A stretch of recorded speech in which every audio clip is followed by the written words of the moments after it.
जन्मदिन है, आशीर्वाद देने आऊंगा आपसे। हाँ, प्रणाम कर लीजिए, यही आशीर्वाद रहेगा। थोड़ी दर्द पीठ में दर्द है तो डॉक्टर बाबा जी इसको क्या करे? ये बाबा जी क्या करे? जैसे किसी को रोग है, किसी को दर्द है, तो डॉक्टर के पास जाए। आशीर्वाद दीजिए ठीक है। आशीर्वाद से नहीं ठीक होता। देखो बस वही समझ में नहीं आता, इसी भटकाओं में सब भटक रहे हो।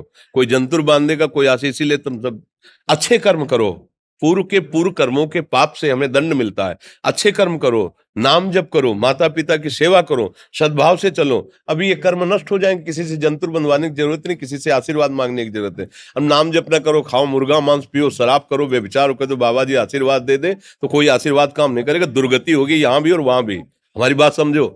हाँ, जरूर बुरा लगता है, सत्य विषय बुरा लगता है, पर अगर बच्चा सावधान हो जाओगे तो सुखी हो जाओगे। कोई भी हो, हम किसी एक के लिए बात नहीं करते, सबके लिए करते हैं। सब भागते हैं इस बात में कि बाबा जी आशीर्वाद दे, रोग रहित हो जाओ। कभी नहीं होगा, कभी नहीं होगा।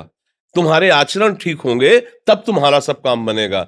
हाँ, अब देखो ना, खा रहे हैं जीवों को उबाल उबाल करके मांस, पी रहे हैं शराब, कर रहे हैं बेविचार, बुद्धि भ्रष्ट होगी और नष्ट होना पड़ेगा, क्योंकि आचरण गलत है। कोई आशीर्वाद किसी का काम नहीं करेगा। आप अच्छे आचरण करो, माता पिता की सेवा करो, परिवार की सेवा करो, समाज की सेवा करो, नाम जप करो। शरीर में कोई छोटे मोटे कष्ट आवे उनको सह जाओ, आगे चलकर आप देखो कि कैसी उन्नति होती, अच्छा होगा, मंगल होगा। इस ब्रह्म में ना रहना, किसी के आशीर्वाद से कुछ हो जाता है। हम आपको पक्की बात बताते हैं कि आज बाबा के यहाँ गए थे यार, पीठ में दर्द कम हो गया। ये तुम्हारा पुण्य लग गया, पुण्य बन गया, तुम्हारा कर्म। तुम आए ना यहाँ, तो जो जो पाग आगे धरे कोटिन यज्ञ समान, साधु दर्शन के लिए भाव से आए तो तुम्हारा वो रोग नष्ट हो गया, तुम्हारे कर्म से नष्ट हुआ। तुम सत्कर्म किए ना, उससे कर नष्ट हुआ। बात समझो बच्चा, आप हमारे घर के हो सब। आशीर्वाद देने से हम कई बार कहा कि अगर तुम सुखी हो जाओ तो हम किसी से न मिले, चुपचाप अपने कमरे में बैठे केवल आशीर्वाद देते रहे सबको। लेकिन नहीं सुखी होगे। सुखी होगे तुम अपने कर्म से। को न काहू के सुख दुख कर दाता, और निज कृत कर्म भोग सुन भ्राता। हे भाई, अपने कर्म का भोग ही आपको भोगना पड़ेगा। कोई भी तुम्हारे कर्म को नहीं मिटा सकता, एकमात्र भगवान। एकमात्र भगवान, मेरी बात मान लेना। उनकी शरण में और नाम जप करो, सब ठीक हो जाएगा।